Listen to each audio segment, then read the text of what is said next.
Irmãos, o tema, coloca na tela, por favor.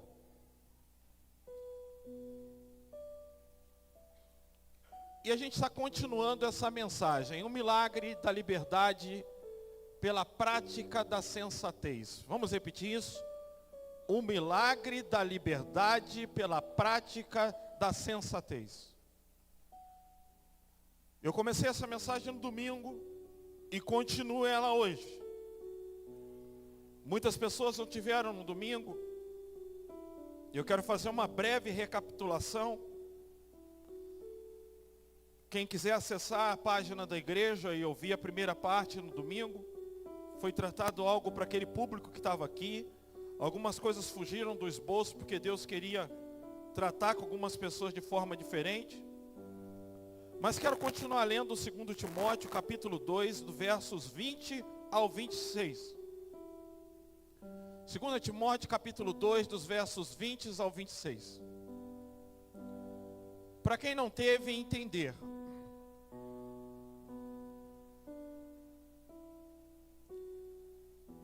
Paulo ele está escrevendo a Timóteo, 1 e 2 Timóteo, uma epístola pastoral. E ele vai dar um conselho, irmãos, que numa grande casa, há tipos de vasos. Vasos que são para a honra e vasos que são para a desonra. E ele está falando da casa de Deus. Vasos que são para desonra são aqueles que antigamente eram usados para lixo, numa forma de pinico, onde as pessoas faziam suas necessidades. Eram colocados em lugares onde não tinha destaque. E aqueles vasos de honra, eles eram usados em jantares, em visitas, em eventos, em casamentos, em lugar de destaque. Não que a gente está buscando destaque, mas ele vai falar da característica de pessoas que Deus coloca em posição de honra na sua casa. Eu não sei porque antes de vir para cá, eu quero falar com vocês, eu me converti em 97, na Igreja Brasil para Cristo, no Rio de Janeiro. Sempre fui dessa denominação. Vim para cá através da Missão Desafio. Depois de passar pela igreja de Atibaia, a igreja de Bragança, e cheguei a Pirassununga em 2012. E uma coisa eu observei em toda a minha caminhada cristã. Eu observei pessoas usadas por Deus, irmãos. Eu já conheci pessoas muito usadas por Deus. E eu quero te dizer que uma das coisas que eu vi acabar com o ministério dessas pessoas, destruir o ministério dessas pessoas, acabar com a unção de Deus sobre a vida delas, é a fofoca. Pessoas que falam demais, pessoas que não guardam aquilo que escutam. E eu vi isso tirar a unção da vida de muita gente usada por Deus. Então o apóstolo Paulo, ele escreve a Timóteo dizendo: Timóteo, olha, eu vou dar uma direção para quem quer ser vaso de honra, porque vai ter aqueles que são para desonra e aqueles que viverão de honra na casa de Deus. Então ele cita: ora, numa grande casa há somente utensílios de ouro, não há somente utensílios de ouro e de prata. Há também de madeira e de barro, alguns para honra, outros para fins desonrosos. Outra tradução vai dizer isso: fins desonrosos. Assim, pois, se alguém se purificar destes erros, a lista vai se seguir. Mas quando a gente olha para essa lista, a gente às vezes erra o foco ali. Eu quero mostrar para vocês a reação dos vasos de honra, não o que os vasos de desonra têm feito. Mas como nós, como vasos de honra, temos que agir perante o que Paulo vai listar nessa sua carta. Lembrando que uma carta, uma epístola, ou até a Bíblia, nós temos que tomar cuidado, que ela não foi dividida, ou quando ela foi escrita, ela não foi escrita em capítulos, em versículos. Quando você está lendo, por exemplo, uma carta, Paulo começa a tratar um assunto, e geralmente ele interrompe para falar outro, ele volta a tratar lá no capítulo 10. Então é por isso que nós temos que entender do contexto onde estão as coisas. Entender o contexto, o fundo de onde estão as coisas. Então, isso aí é uma carta que ele está escrevendo a Timóteo, que ela parece que vai terminar no capítulo 2, mas ela continua no capítulo 3, ela continua no capítulo 4, e ela vai para, assim, concluir, desde 1 Timóteo. Então, se alguém se purificar dessas coisas, será vaso de honra, estando preparado para toda boa obra. Vamos lá, do que ele está falando. Antes de citar para vocês que o capítulo 2, o versículo 15, ele vai dizer, procura apresentar-te a Deus, não a pessoas. Procura apresentar-te a Deus. Como quem? Como um obreiro aprovado, que não tem que se vergonhar diante de Deus, mas que maneja bem a palavra da verdade. Está lá, ó. Voltem por favor no versículo onde estávamos. Primeiro, fuja das paixões da mocidade. E aqui quando a gente lê esse versículo, parece que a gente está falando só para jovem. Parece que é um versículo aplicado à juventude. Talvez há uns 40 anos atrás seria. Quando eu, por exemplo, comecei a trabalhar aos 9 anos de idade, na lavoura com meu pai. Molhando pimentão, tomate, carimbando caixa de tomate, prego. Quando eu, por exemplo, fui trabalhar na obra com meu pai com 14 anos de idade. E aos 18 anos já era pedreiro. E aos 20 anos já estava me casando. E a Fernanda com 16 anos. O pai dela assinando. Hoje tem pessoas com 30, 40 anos que não estão preparadas para casar. Então essa questão de mocidade, ela é muito complicada. Porque ela está ligada à maturidade espiritual, não à idade. E a estatística hoje é que homens estão se tornando maduros só após os 40 anos de idade. Abaixo dos 40 anos, eles ainda jogam joguinho no celular, jogam videogame, ainda estão fazendo coisas que é de meninos, que é de crianças. Muitos estão diante de paixões, deixando mulher, filho, casa, para seguir amante, para seguir romance. Então estão abandonando a responsabilidade do lar para se entregar ao amorzinho, deixando de pensar em como ficarão os filhos, como ficará a esposa. Então hoje, em nossos dias, é muito complicado quando nós falamos de paixões da mocidade. Nós não podemos levar isso, até porque tem jovem, como eu disse, eu tinha 18 anos, muito mais maduro do que gente com 50. Eu conheci um senhor com 60 anos que tinha a mentalidade de uma criança de 10 anos. E morreu assim. Não porque ele teve Alzheimer ou esquecimento, ele era uma criança, presa num corpo de velho. Então maturidade não tem a ver com idade. Maturidade tem a ver com saber fazer as coisas de adulto. Quando é que eu me torno adulto? E tem muita gente adulta presa nas paixões da mocidade. Então a Bíblia diz, foge das paixões da mocidade. E qual deve ser o meu comportamento? Eu devo seguir.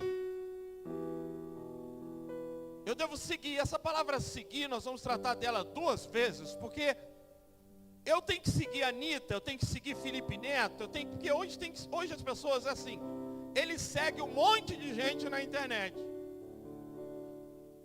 E aqui está um problema, a ordem bíblica é, se eu quiser ser um vaso de honra, eu tenho que seguir a justiça, a fé, o amor e a paz. E aí tem algo especificando com os que, com quem que eu tenho que seguir, com quem que eu tenho que andar, com quem que eu tenho que formar companhia, com os que de coração puro invocam o Senhor.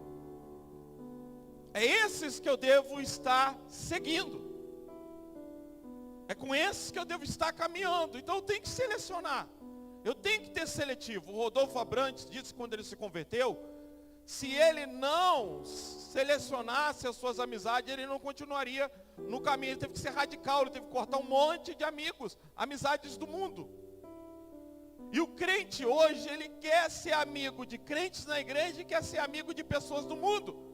Ele acha natural ser cristão e ter amiga da escola que tem opção por lesbianismo, por homossexualismo, e conversa com essa pessoa, mas porque não tem conhecimento bíblico, ele esquece que Paulo diz que as más conversações corrompem os bons costumes. Deixa eu te falar uma coisa.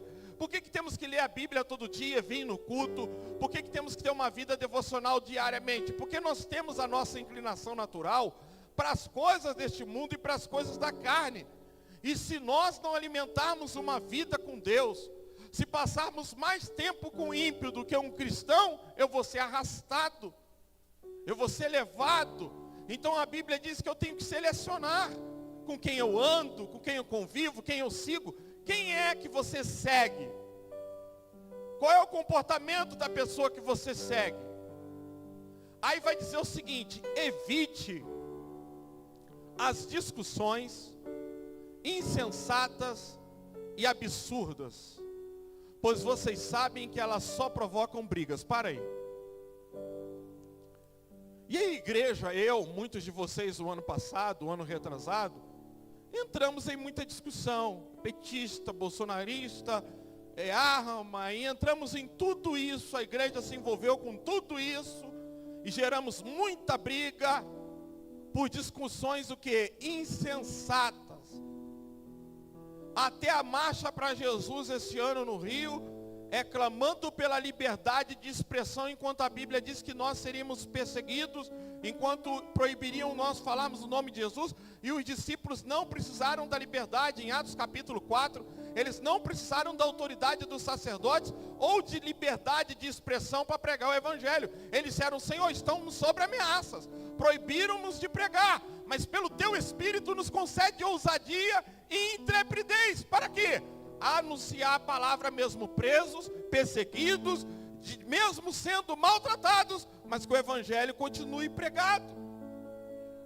Nós costumamos ler aquele versículo onde diz que tudo contribui para o bem daqueles que servem a Deus. E a ideia que a gente tem é que todo mal que aconteça na nossa vida terá um fim de bem. Só que veja bem, o apóstolo Paulo morreu cerrado. O apóstolo João perdeu a sua cabeça, teve a sua cabeça arrancada. Então terminar bem não quer dizer não passar por situações nessa vida, por desastres, por doenças, por câncer. Terminar bem é terminar com Jesus, irmãos.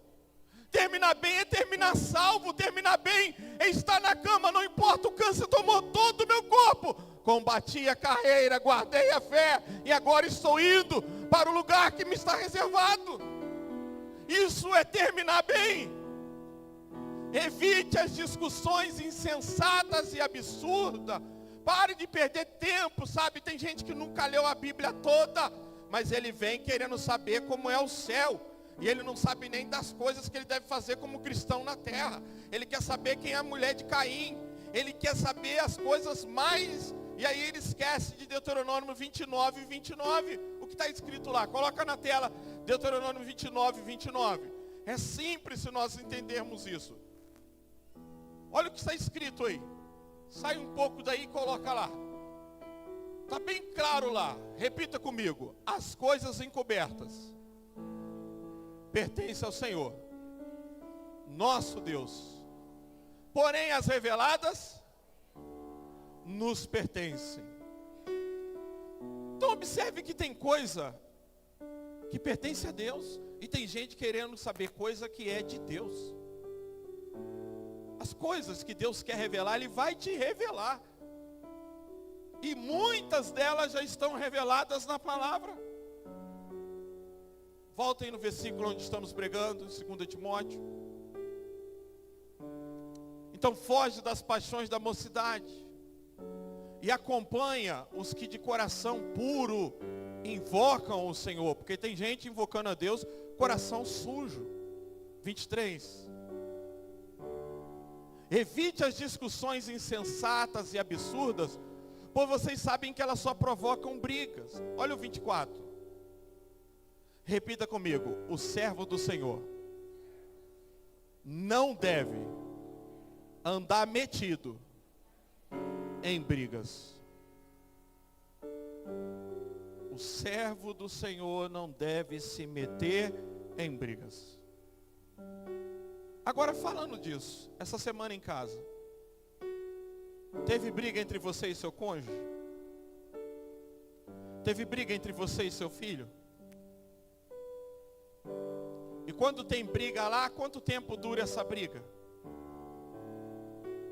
Eu não estou falando nem de coisas de rua, mas eu estou falando de dentro do lar. Ao servo do Senhor, quem é servo de Deus, não anda metido em brigas, ele não se mete em confusão. Mas ele deve ser o quê? Brando para com todos, apto para ensinar, e mais o quê? Paciente. Agora dá uma olhada no versículo 25. Disciplinando com mansidão os que se opõem a ele. Irmãos, presta bem atenção. Daqui a pouco a gente vai ver quem vai se opor a nós. Então haverá uma oposição, ou seja, dentro do reino, nós estamos falando para a igreja, nós estamos falando de cristãos. Terá pessoas que vão se opor, vai dizer, eu não concordo, eu não aceito, mas está escrito, irmão, mas não dá. Não dá. Eu não aceito. Deus é amor. Aí nós falamos, olha, nós temos que ser, repita comigo, eu tenho que ser paciente. Eu tenho que ser manso, porque Jesus disse lá em Mateus 11, 28, 29 e 30. Vinde a mim todos que estáis cansados e sobrecarregados, e eu vos aliviarei. Tomai sobre vós o meu jugo e aprendei de mim, porque sou manso e humilde de coração, e encontrareis descanso. Jesus é manso, ele é humilde. Então ele está dizendo, olha, o servo de Deus tem que ser manso. E ele tem que ser paciente com aqueles que se opõem a ele, na expectativa. Não quer dizer que vai dar certo, quer dizer que você tem que ter uma esperança, expectativa, de que Deus, agora aqui está interessante, presta atenção. Às vezes eu falo isso para alguém, a pessoa acha que eu estou mandando ela desistir. Eu e você não convencemos ninguém. E tem gente que se frustra tanto com isso. Tem gente que tenta ser o Espírito Santo. Irmãos, nosso trabalho não é convencer. Nosso trabalho não é mudar. O nosso trabalho é se manter firme na convicção. É se manter firme naquilo que Deus nos ensinou. É manter paciência e mansidão.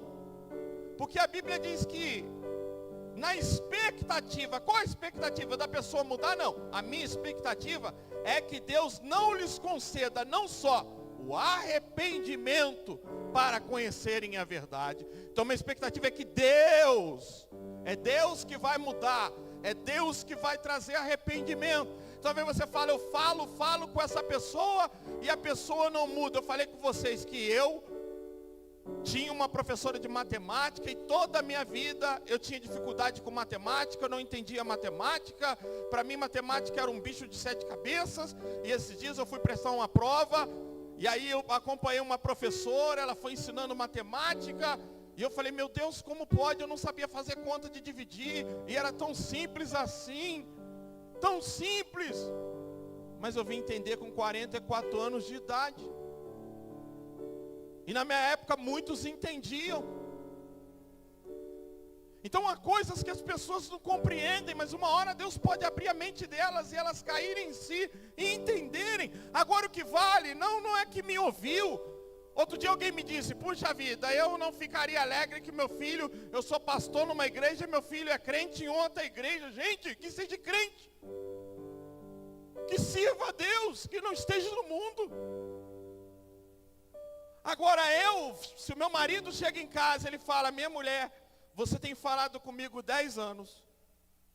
Aí o cara chegou lá no serviço, falou 2 palavras comigo, eu entendi tudo. Aí você vai ficar frustrada. Nossa, 10 anos falando com você, e você não entendeu, o cara falou 2 palavras, e você em vez de dizer, o Senhor usou isso para mudar ele. O Senhor é que está mudando, não é eu. Você fica frustrado, porque você acha que você tem que ter o troféu que você convenceu, que o retorno deve ser seu porque você orou. É Deus que concede o arrependimento, para que a pessoa conheça a verdade. Agora olha o 26. mas também o retorno à sensatez. Esse retorno à sensatez, irmãos, ele é muito interessante, porque a Bíblia vai chamar isso, ou vai considerar pessoas, ou o retorno, outra tradução vai dizer a sobriedade. Porque o que é uma pessoa sóbria? É uma pessoa que estava embriagada e ela se tornou sóbrio. Isso não vem só de bebida. Tem gente que acha que para ficar embriagado basta ter uma bebida alcoólica na geladeira.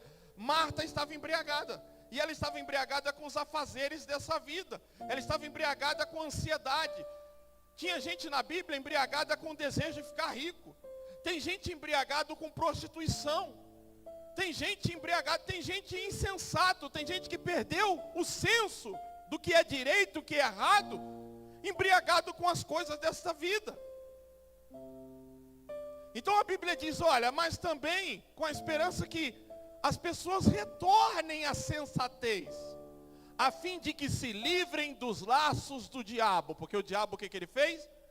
Pegou essas pessoas que estão agindo desse jeito, prendeu elas nos laços, para elas fazerem o que ele quer. É por isso que você vê gente que se torna um instrumento do cão, para trazer impedimento ao crescimento do reino, para trazer mau testemunho, para falar mal da igreja, para atacar a igreja. Eu saí da igreja e saí por causa disso e por causa daquilo, porque aconteceu isso comigo, só para difamar o evangelho, para decepcionar pessoas com a igreja. Porque o diabo fez com que essas pessoas agora passassem a servir a ele. Aí, não para por aí. Ele vai dar uma lista desta oposição que nós vamos ter. Ele vai dar uma lista dessa resistência. E ela começa no capítulo 3, no versículo 1. Olha só. Mas você precisa saber disso. Vira para o seu irmão e diz, irmão, você precisa saber disso. Fala de novo para ele, você precisa saber disso.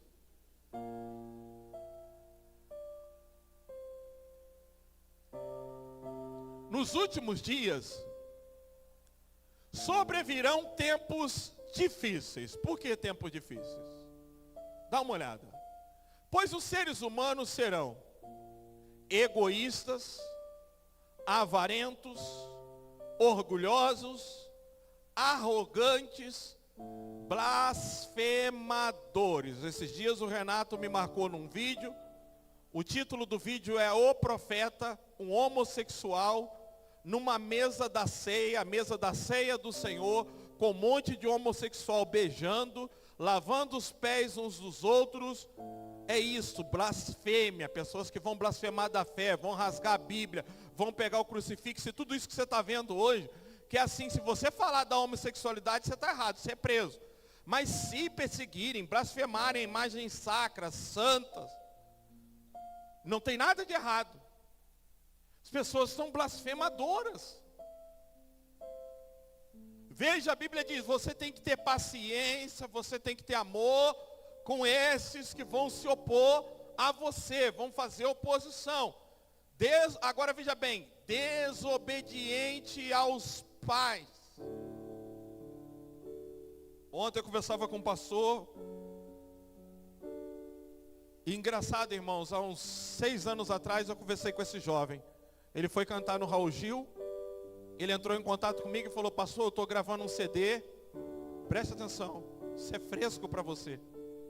Estou gravando um CD e queria ir cantar em Pirassununga. Eu disse, rapaz, eu vou te apoiar no que precisar. E entrei em contato com esse pastor tempo atrás. E aquele jovem pastor, ele está aí ainda? Ele disse, rapaz, eu tenho que te contar uma coisa. Eu falei, o que é? O pai dele era perdido, o pai dele bebia, fumava, se tornou presbítero da igreja, a mãe é uma baita de uma crente. E você não sabe o que aconteceu com esse jovem, rapaz. Eu falei, o que é? Esses dias ele chegou para a família e se declarou que tem um namorado e que é homossexual. E queria trazer um namorado para eles se conhecerem. E o pior, ele foi numa psicóloga porque ele ainda tinha um trauma, ele tinha um receio por causa do evangelho que tinha no coração dele. Ele foi numa psicóloga e a psicóloga falou com ele, você precisa destruir tudo que se aprendeu em relação à igreja, o evangelho. Você precisa aniquilar todas essas lembranças, essas imagens, porque isso está impedindo você viver essa vida nova, esse amor com intensidade. Então não se permita mais ser cobrado. Destrua todo o seu passado em igreja. Tire isso da tua cabeça que você cantava. E sessão atrás de sessão. Ao ponto dele chegar na casa dos pais. Ele fala, não toquem comigo a respeito de igreja. Porque eu entendi do psicólogo que eu preciso destruir toda essa lembrança. Toda essa imagem. E ele disse, você não sabe o estado dos pais. Imagina que é um pai ver um filho cantando na igreja, um filho quase gravando um CD, um filho sendo bem sucedido, e de repente você olha e ele vai totalmente ao contrário. Uma coisa que você nunca imaginou, o seu filho chegar, não só parar de cantar para Deus, mas dizer, eu quero destruir tudo que eu aprendi em relação a Deus e a igreja. Uma mulher casada foi na psicóloga dizendo, e a pessoa está aqui na igreja, eu não estou mentindo, foi na psicóloga dizendo, olha, eu estou querendo trair o meu marido, eu estou gostando de alguém, e eu estou reprimindo esse desejo, eu estou ficando infeliz, eu não estou conseguindo dormir direito, e a psicóloga diz, dê vazão ao teu desejo, dê vazão ao teu sentimento, pare de se prender a padrões que foram colocados sobre nós, você é livre para viver com quem quiser, você é livre para viver um relacionamento aberto. É isso que tem ouvido dentro desses tratamentos de psicologia. Por isso que a Bíblia diz, irmãos, que nós temos que saber julgar as coisas na igreja. Nós temos que saber tratar as coisas na igreja. Nós temos que ter sabedoria e sensatez para tratar as coisas da fé. Enviar um crente para um psicólogo não cristão pode ser o fim da fé dele. Pois os seres humanos serão egoístas, avarentos, orgulhosos, arrogantes, blasfemadores, desobedientes aos pais, ingratos, ímpios. Agora o pior é o versículo 4. Repita comigo, sem afeição natural.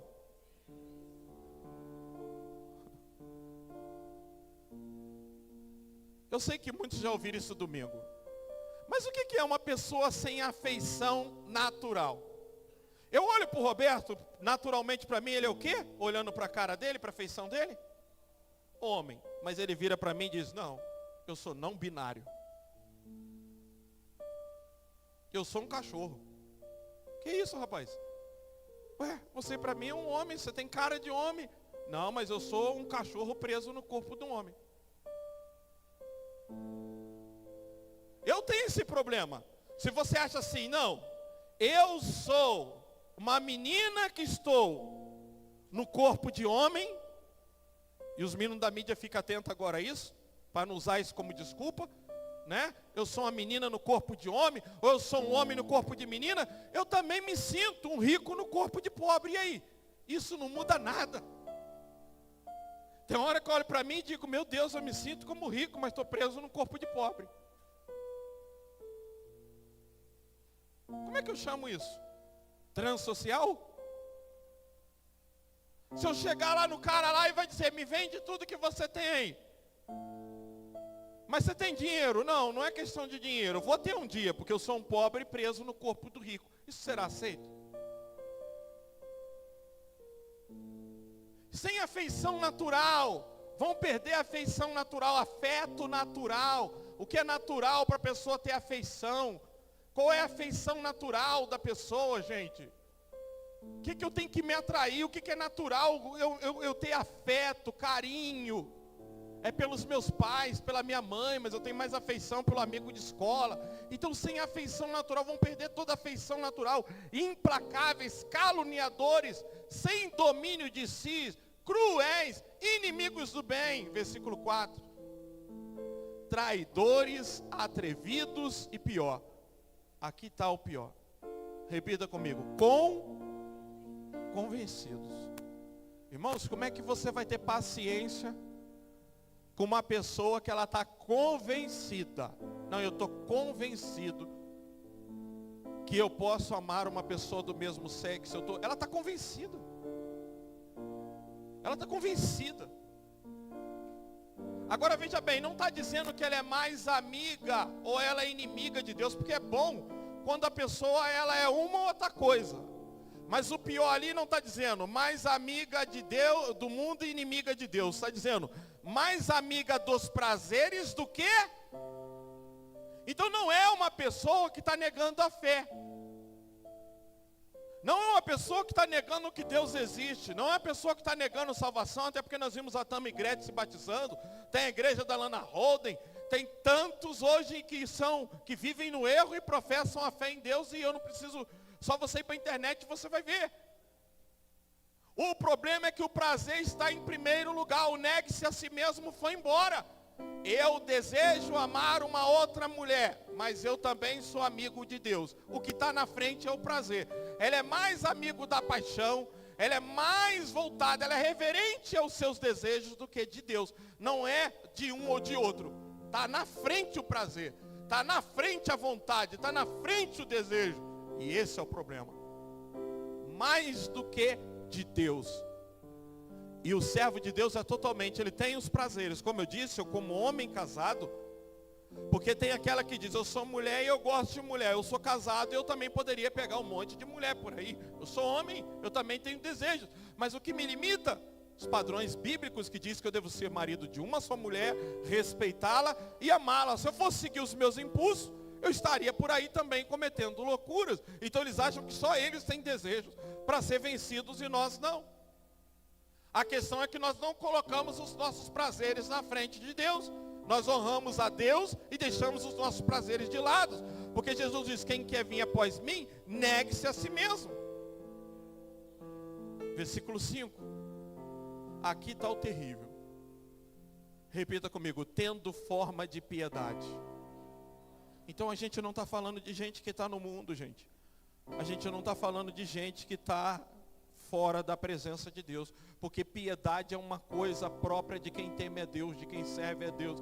Tendo forma de piedade, você vai olhar para a pessoa, ela tem uma forma de piedade, mas ela nega a eficácia dessa piedade. Ou seja, eu creio em Deus, eu creio que Ele é salvo, mas eu não creio que Ele é poderoso para tirar o desejo do lesbianismo de mim, do homossexualismo. Mas eu acredito que Ele é um Deus que salva. Agora, eu creio, eu sou piedoso a Deus, mas a eficácia dessa piedade, a transformação, a graça do Evangelho, não é um Evangelho mais que me transforma, não é um Evangelho que me confronta, não é um Evangelho que eu preciso mudar os meus hábitos, os meus costumes. Eu tenho uma aparência de piedade, mas eu nego que essa piedade, ela tem uma eficácia para me mudar nos meus comportamentos, nas minhas decisões e na minha vida. Olha que coisa terrível. Aí a Bíblia manda seguir esses de perto. Ela diz, olha, fique longe. E esse fique longe é o mesmo princípio que Paulo usa em 1 Coríntios, capítulo 5, quando aquele rapaz sai com uma mulher do pai dele na igreja. E ele diz, nem coma com estes. E o objetivo disso, irmão, não é desprezar, é que a pessoa caia em si. Porque se a pessoa está tudo errado, você está comendo com ela, andando com ela, convivendo com ela, concordando com ela, ela não vai cair em si. Você tem que dizer, meu irmão, enquanto você estiver nesse caminho, eu não ando com você. É se posicionar. Um dia um casal veio nos visitar, muito amigo nosso, vieram de Atibaia aqui. A mulher passou rapidamente por mim, subiu, foi lá em cima conversar com a Fernanda, a gente morava aqui na igreja ainda. O cara chegou para mim ali, amigo meu, se eu tenho que te falar uma coisa, o quê? Eu entrei no Orkut, rapaz, e achei uma antiga namorada minha. Achou? E a gente tem conversado um tempo. E aí despertou aquela paixão, aí eu descobri que nem eu esqueci dela e nem ela esqueceu de mim. Isso que ele já tinha 3 filhos com essa mulher, né?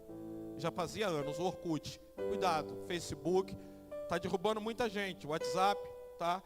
Tem gente que está adulterando pelas redes sociais, marcando encontro e saindo. Isso está sendo um perigo. E ele disse para mim, então, eu queria falar com você que eu vou largar da minha esposa e vou ficar com ela. Eu disse para ele, escuta o que eu vou te dizer. Eu conheci você com a sua esposa. Se você largar a sua mulher para ficar com essa mulher, nunca mais pise aqui em casa. Porque que exemplo você vai ser para minha família, para meus filhos acostumados a ver você com a sua esposa. E você vai deixar de ser meu amigo, cara. Porque eu não conheci você Só você, eu conheci você com a tua esposa. Então eu não concordo com isso, você está errado. Você colocou 3 filhos naquela mulher. Se ela não está aparentemente igual era quando você pegou, é porque ela te deu 3 crianças. Se ela está mais barriguda agora, você deve continuar amando ela do jeito que ela está. E não trocá-la por uma paixão. Saiba disso, eu não tenho como te impedir. Mas no dia que você fizer isso, eu deixo de ser o seu amigo. E por causa desse posicionamento, ele está com a mulher dele até hoje. Por quê? Porque nós temos que nos afastar. E qual o objetivo do afastamento? É mostrar para a pessoa, não concordo, que você está nesse caminho, não dá para andar junto. Então esse é o estado de pessoas que nós vamos encontrar na igreja e nas famílias cristãs nos últimos dias, irmãos. Agora eu quero mostrar outra coisa que está acontecendo, que vocês vão ver como é que nós estamos como é que essa Bíblia é tão perfeita e atual. Tão perfeito e atual. Versículo 10 e 11 aí do capítulo 3. Versículo 10 e 11. Vamos ler juntos aí? Vamos lá, 1, 2, 3. Mas você tem seguido de... Vamos repetir isso, porque eu falei que 2 vezes eu ia falar de seguir nesse texto. Primeiro eu tenho que seguir os que de coração puro invocam o Senhor. Agora olha outra coisa que Paulo vai escrever a Timóteo. Você tem seguido de... Irmãos, hoje com a internet, quem é o pastor? Quem é a pessoa que você está seguindo? Tempos atrás uma irmã aqui dentro da igreja com crise no casamento falou comigo, eu estou fazendo campanha com um pastor na internet toda sexta-feira pela restauração do meu casamento. Hoje o que a gente tem é muitas pessoas seguindo de longe, não conhece qual é o cachorro da pessoa, qual é a vida da pessoa. E aliás, hoje em dia ninguém está ligando nem para moral.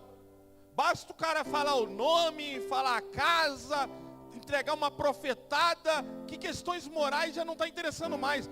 Se você quer valorizar a moral, valorize a moral em você mesmo, que as pessoas hoje não estão atrás mais de moral, estão atrás de que você fale o que elas querem ouvir. A Bíblia diz, nos últimos dias, as pessoas não vão ligar mais para quem tem moral, mas tendo comichão de ouvidos, irão de um lado para o outro, dando ouvido a doutrinas de demônios e espíritos enganadores, conforme a sua própria consciência. Não quero saber se ele é casado, se ele é divorciado, se ele tem vida com Deus, é só falar o que eu quero ouvir. Paulo está falando para Timóteo, você segue de perto. Você não é uma pessoa que espelha quem tem longe, você não é uma pessoa que tem seguidores longe. Agora você segue de perto o que? O meu ensino, a minha conduta, o meu propósito, a minha fé, a minha paciência, o meu amor, a minha perseverança, versículo 11. As minhas perseguições, os meus sofrimentos, os quais tive que enfrentar em Antioquia, em Icônio, Listra. Quantas perseguições sofri, porém o Senhor me livrou de todas elas. Você sabe qual é o problema hoje?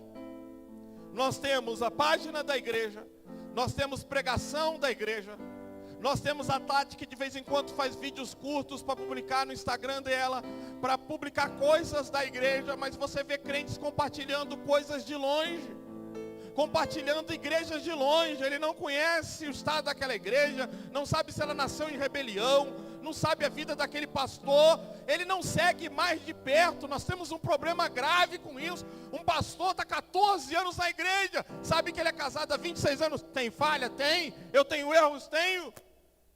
É impossível ficar aqui 16 anos ou 14 anos sem vocês verem falhas em mim. Mas as pessoas estão seguindo-nos de longe. Não conhece o cachorro do cara, a vida do cara, e está lá seguindo tal pastor, tal igreja, compartilhando. Quando vai compartilhar, compartilha vídeos daquela igreja, vídeos daquele pastor, mas da sua igreja ele não compartilha. É incrível isso. É incrível, como é que a igreja vai desenvolver, vai crescer? Você está aqui, você está vendo o que a igreja faz com dinheiro, você está vendo quem é o pastor, vocês estão vendo o preço que nós pagamos para ser pastor dessa igreja. Porque chegamos aqui com 2 filhos crianças, 2 crianças que hoje estão na cadeia, presos. E não deixamos de vir para cá com eles assim, não deixamos de pastorear, sofrendo, gemendo. Sabe que o pastor de vocês pode ter defeitos? Tem, mas vocês me acompanham de perto, conhecem a minha vida, sabe onde eu moro, sabe quais são os meus defeitos. Paulo está dizendo, você me segue de perto, mas hoje a grande maioria segue-os de longe. Outro dia eu vi uma pessoa comentar, Paulo Júnior, se eu fosse da cidade de Franca, eu era da sua igreja. Falei, se eu vejo um membro da igreja comentando isso, num vídeo de um pastor, eu mando embora na hora. Você não está satisfeito aqui dentro, vai procurar um lugar para você. Se eu não sirvo para te alimentar, o que você está fazendo aqui? Vai procurar quem te alimente. Mas aprende a valorizar quem está perto.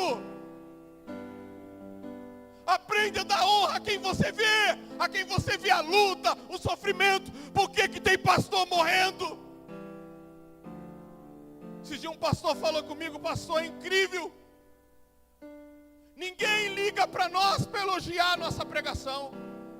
Ninguém liga para nós para dizer, pastor, o Senhor Deus usou a tua vida. Aliás, eu coloquei um vídeo, coloca aí no grupo aí, não sei se vocês conseguiram, eu mandei através, porque quem publicou foi a irmã Maria Aparecida, para não ficar na minha palavra, para saber que isso aí é real, isso aí está em geral. A mídia não é culpada se não conseguir, porque eu que compartilhei da Maria Aparecida para o grupo da liturgia. Tem igrejas aí Tem igrejas aí fazendo o que não pode. De repente coloca os jovens para o pedágio.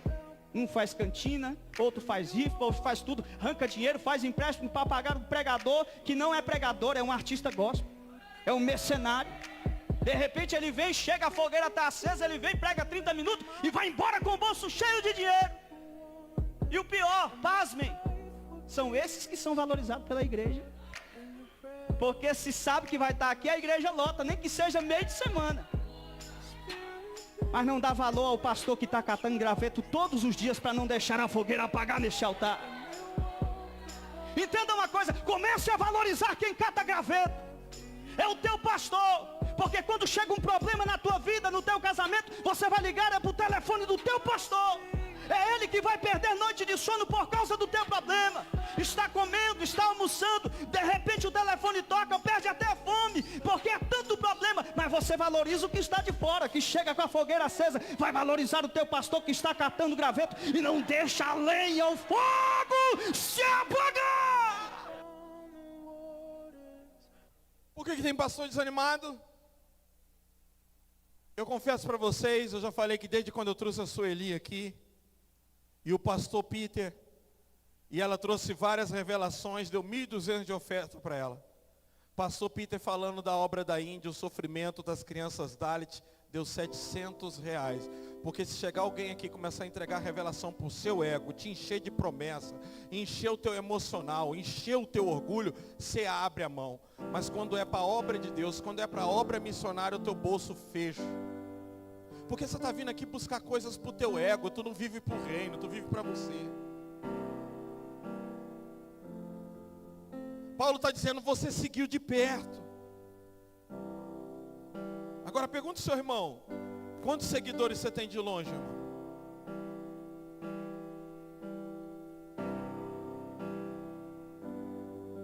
Trabalha hoje, Falcone? Pode ir, vai. Aí depois você continua assistindo o culto lá no carro. O Falcone sempre tem que sair cedo por causa do trabalho dele. Dá para dar uma namorada aí, André, pode ir. Não vou atrapalhar, você sabe, né? Vai ficar? Só ele que vai? Eu vou contar do calendário, hein? Vamos seguir aqui pro Espírito aqui, senão você não seguir. Correu. Vamos seguir no Espírito aqui. 2 Timóteo 3,11. Então fala pro seu irmão, você tem que seguir os de perto, irmão. Tem que compartilhar as coisas da igreja. Você tem que valorizar a igreja que você está, o pastor que você conhece, família que você conhece. Agora preste atenção. Sobe o Ministério de Louvor. No que eu vou falar com vocês, isso aqui eu tenho que ler. Colossenses capítulo 4, versículo 6.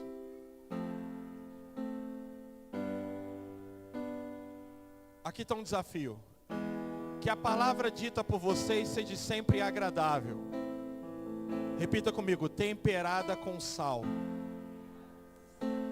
Olha, irmão, você tem que pensar como é que vai falar. Você tem que temperar o que você vai falar. Tem que ter tempero. Você não pode abrir a boca falando o que está na mente, não. Você não pode falar o que você sente. Você tem que colocar, você tem que falar, peraí, como é que isso aqui vai ficar agradável para ouvir? Nem muito salgado, nem muito sem sal. Eu tenho que saber como eu vou falar. Para que saibam como deve responder a cada um. Eu tenho que ter tempero na palavra. Agora, sabe como é que o mundo espera nós agirmos? Para me concluir. Ali está dizendo, volta lá no capítulo de número 2, no versículo de número 24, de 2 Timóteo, capítulo 2, 24. Ao servo do Senhor, repita comigo, não deve andar metido em brigas, mas deve ser brando para com todos. Repita comigo, deve ser brando. Irmão, você sabe o que eu e você aprendemos? Sabia que muitas das nossas disciplinas e do nosso tratamento está ligado ao nosso orgulho e não à palavra de Deus? Porque como é que nós aprendemos a tratar situações? Com a faca nos dentes.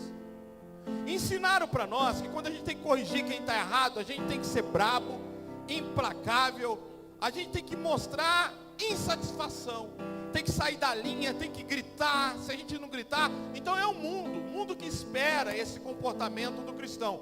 O mundo espera que quando eu e você vai tratar alguma coisa, seja na nossa família, com nossos filhos, ou com algum membro da igreja, a gente vai com tudo. Porque se a gente não fizer o que as pessoas esperam, eles acham que a gente está passando a mão na cabeça. E aí tem muita gente que vem no pastor e diz, espera aí pastor, mas eu acho que você deveria agir assim, eu acho que deveria agir dessa forma, o senhor foi muito brando, desse jeito ninguém vai mudar. Olha, você tratou a pessoa com educação, então esperam que o pastor tenha faca no dente. E tem gente que sai da igreja porque acha que o pastor deveria ser implacável. Mas isso vem do mundo, isso não é cultura bíblica. A Bíblia diz que eu e você nunca devemos nos perder porque o outro perdeu. Nunca devemos destemperar porque o outro destemperou. Nunca devemos agredir porque o outro agrediu. Nunca devemos vencer o mal com o mal. Nunca devemos tratar a impaciência com impaciência. Devemos ser brando para com todos, manso como Cristo era. Mas o mundo olha para nós e diz, vamos ver como é que ele vai tratar isso. Fulano errou, vamos ver como é que ele vai tratar isso agora. A igreja olha para o pastor e diz, eu quero ver agora se o pastor vai vir com a faca no dente, se ele vai expulsar, se ele vai excluir. Então há uma expectativa. Eu me lembro que um dia um policial virou para mim e falou assim, eu disse para ele, rapaz, eu já fiz de tudo para corrigir esses meninos. E eu já tinha arrependimento que eu tinha batido neles tanto. Mas você sabe o que ele falou para mim? Pega um pau, quebra todas as juntas, quebra a junta do tornozelo, do cotovelo, do joelho. No dia que você fizer isso, quebrar as juntas deles no pau, ele para. E eu fiquei com isso muito tempo na cabeça. Deu para tirar. Toda vez que eles erravam, vinha na minha cabeça aquela pressão, aquela expectativa daquele policial. Você tem que quebrar todas as juntas. Preste atenção que eu estou concluindo essa mensagem. O mundo espera que você venha agir com violência.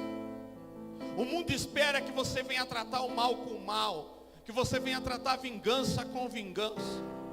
O mundo diz que você é trouxa e bobo quando você, diante de circunstâncias difíceis, mantém a simplicidade, confiando que a justiça vem de Deus, que Deus é que pertence à justiça. Ele fará a justiça por nós. Não se canse de fazer o bem. Mas as pessoas criam uma expectativa que eu e você, quando vai tratar as coisas, e aí eu e você como pai e mãe, muitas das vezes nos sentimos pressionados, porque as pessoas estão olhando para nós, e muitas das vezes a gente vai tomar nossas decisões não baseadas na palavra, mas como as pessoas querem que a gente haja, tratar da forma. Então eu e você é pressionado. Olha, se eu não fizer, vão achar que eu não estou tratando. Se eu não agir assim, vão achar que eu não estou sendo ninguém. Então a minha ação, na verdade, ela passa a ser aquilo que as pessoas esperam, não o que a palavra diz. E aí a gente chega em Lucas 15, a partir do versículo 11. Dá uma olhada. Lucas 15, a partir do versículo 11. Eu tive que reduzir muita coisa por causa do tempo. Jesus continuou. Certo homem tinha 2 filhos. O mais moço deles disse ao pai: Pai, quero que o Senhor me dê a parte dos bens que me cabe. E o pai repartiu os bens entre eles. Passado não muitos dias, o filho mais moço, ajuntando tudo o que era seu, partiu para uma terra distante e lá desperdiçou todos os seus bens, vivendo de forma desenfreada. Depois de ter consumido tudo, sobreveio àquele país uma grande fome e ele começou a passar necessidade. Então foi pedido o trabalhador da cidade daquela terra, a este mandou para os seus campos a fim de cuidar dos porcos. Ele desejava alimentar-se das alforrobas que os porcos comiam, mas ninguém lhe dava nada. Então caindo em si, retorna à sensatez. Qual é o tema da mensagem? Coloca aí. E volta para esse texto, por favor. O milagre da liberdade, repita comigo, pela prática da sensatez. Volta lá no versículo. Caindo em si, retornou à sensatez. Disse: quantos trabalhadores de meu pai têm pão com fartura e eu aqui estou morrendo de fome. Vou me arrumar, voltar para o meu pai e lhe dizer: pai, pequei contra Deus e diante do Senhor. Já não sou digno de ser chamado seu filho, trata-me. Repita comigo, trata-me. A gente sempre espera um tratamento rude quando erramos e pecamos, e as pessoas sempre esperam que nós tratamos dessa forma quem erra, quem peca. É o mundo que espera que a gente age dessa forma. Mas a partir daqui seja liberto da expectativa das pessoas e haja com mansidão e como Cristo. Não importa o jeito que falem, agrade a Deus. Trate-me. Mas dele estava pedindo um tratamento severo. Versículo 20. E arrumando-se foi para o seu pai. Vinha ele ainda de longe quando o pai o avistou. E compadecido dele, correndo, o abraçou e o beijou. E o filho lhe disse: pai, pequei contra Deus e diante do Senhor. Já não sou digno de ser chamado de seu filho. O pai, porém, disse aos seus servos: traga depressa a melhor roupa, vistam nele, põe um anel no dedo, dê-lhe sandália nos pés. Tragam e mate um bezerro gordo, e vamos comer e festejar. Porque este meu filho estava morto e reviveu, estava perdido e foi achado. Não passa o próximo versículo. E começaram a fazer o quê? Mas sabe o que isso causou? A expectativa em alguém dizendo: isso aí está errado. Ele errou, não deveria ser dessa forma. Ele errou, não deveria tratar desse jeito. Quem peca não deve ser recebido assim. Quem peca não deve ser tratado assim. Se ele gastou tudo, ele tem que passar aperto, ele tem que ser disciplinado, ele tem que ficar excluído, o pai tem que fazer assim. Aí olha só o versículo 25. Ora, o filho mais velho estava no campo. Quando voltava a aproximar-se da casa, ouviu ao aproximar-se da casa a música e as danças. Chamando os dois empregados, perguntou: o que é aquilo? E eles informou: seu irmão voltou à sensatez. E por tê-lo recuperado com saúde, o pai mandou matar um bezerro gordo. O filho mais velho ficou o quê? Não deveria ser assim. O meu pai não deveria tratar ele desse jeito. O meu pai não deveria perdoar fácil. O meu pai não deveria receber ele desse jeito. Não, isso aí não é justo. Não deve ser assim que trata alguém que esbanjou os bens. Não deve ser assim alguém que errou e pecou.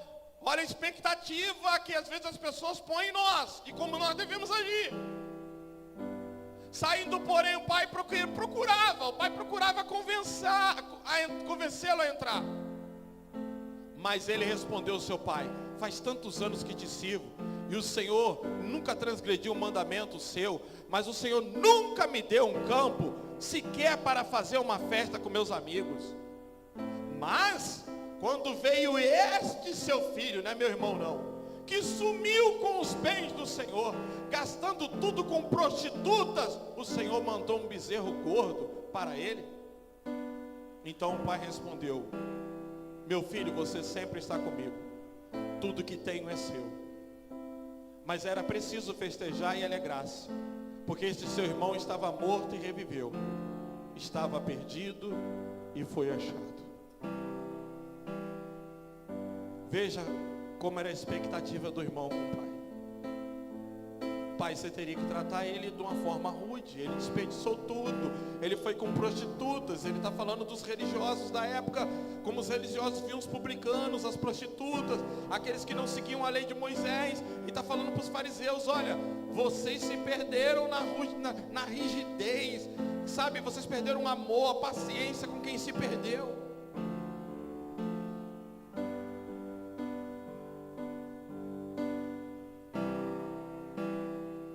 Nossa ira, nossa mania de fazer justiça não nos tornará eficazes em libertar pessoas da insensatez do diabo. Nossa ideia é de agir com a faca nos dentes.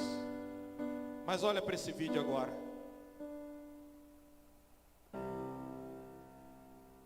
O assassino de Green River.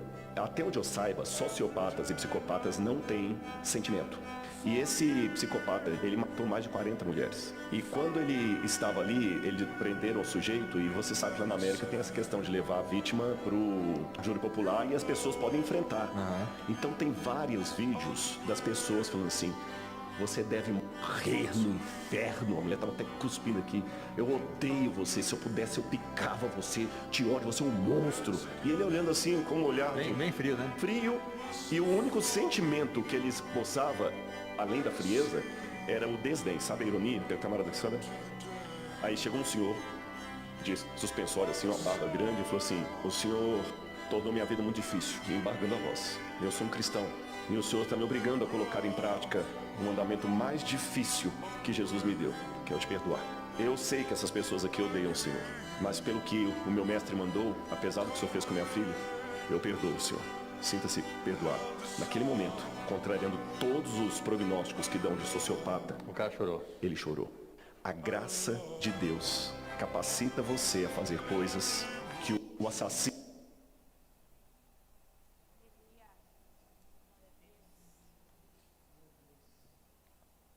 Todo mundo indo no mesmo caminho. Você merece morrer, eu tenho ódio de você. Chega um homem e diz: eu sou um cristão e agora você tornou difícil a coisa para mim, porque você me fez praticar agora o que Jesus ensinou. Eu te perdoo. E aquele homem chorou. Coração mais duro, mais sociopata, um cara que não tinha afeição por ninguém, diante de um perdão, chorou.